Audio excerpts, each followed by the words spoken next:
About 5 to 10% of metastatic colorectal cancers have a BRAF mutation. What we know about them is, unfortunately, they have a considerably worse prognosis. They have not been as responsive to other chemotherapies. And as opposed to metastatic melanoma that's BRAF mutated, the single agent BRAF inhibitors, whether it be vemurafenib or the other inhibitors, don't seem to be very active. Less than 5% response rates. So there have been several approaches to try to understand why that is, and from preclinical data, we know that patients who have metastatic colorectal cancer that are BRAF mutated, two things happen when you try to inhibit BRAF.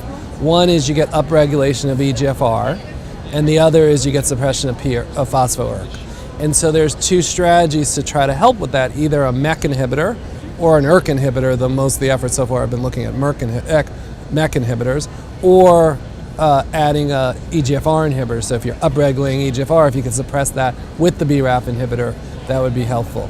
And so there was a trial by one of the cooperative groups, SWOG, that compared after first-line therapy, cetuximab and irinotecan, which is indicated in that setting for BRAF mutated tumors, not for KRAS mutated, but for BRAF, versus vemurafenib, cetuximab, irinotecan. And you did see an improvement in activity.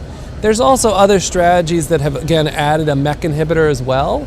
And so while that was the largest effort and a randomized effort so far, there's other strategies to try to see if we can do a little better, because though it's a positive trial, it still had a modest improvement compared to irinotecan and cetuximab.